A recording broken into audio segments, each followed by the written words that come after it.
there is an argument that everybody in the world should be allowed to vote for the next president of the United States on the grounds that whoever gets in, we're all going to be affected by them.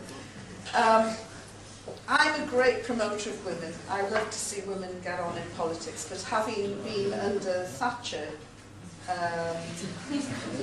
I think that Hillary Clinton would be a nightmare, because I think that she would probably then have to out her predecessor and have to show how strong she is.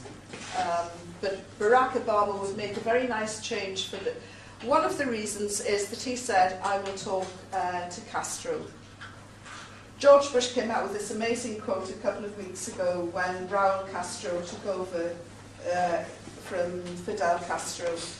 And George Bush said, I will not talk to that man. It's the same regime. I do not talk to despots and tyrants.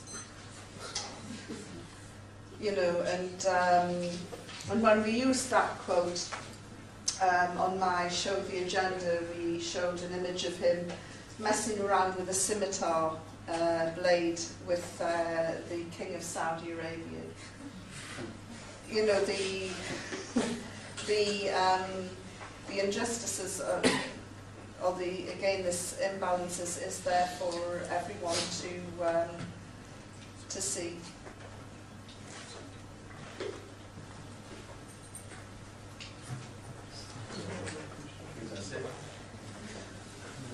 If I can just say one more thing, I've been asking how the week has been going, and the sister said that you've been collecting for Gaza.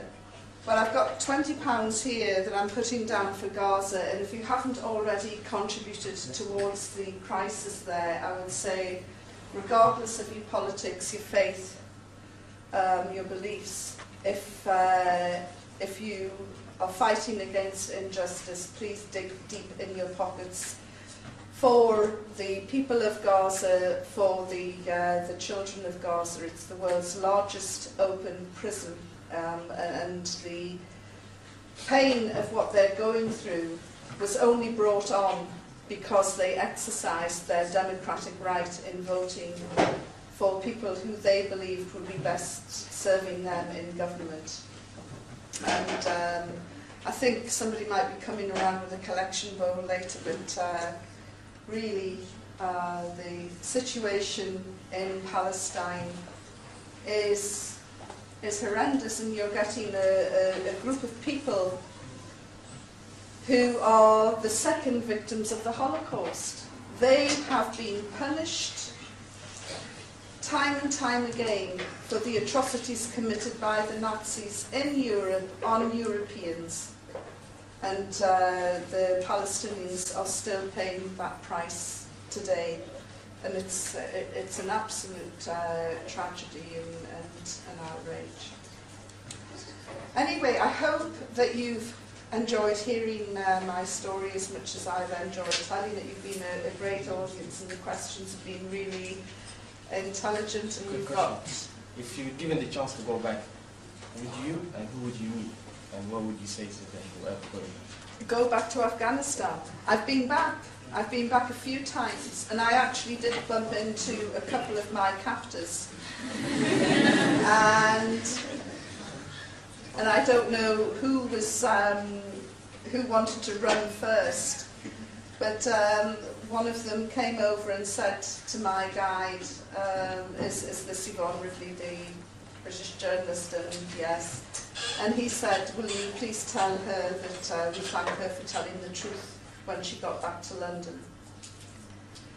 And with that he went, and I was greatly relieved, and then said to my guide, let's get the hell out. I don't want to be in their custody again. But I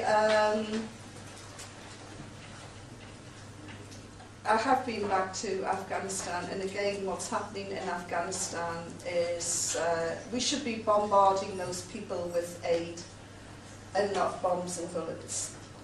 And it's an absolute tragedy.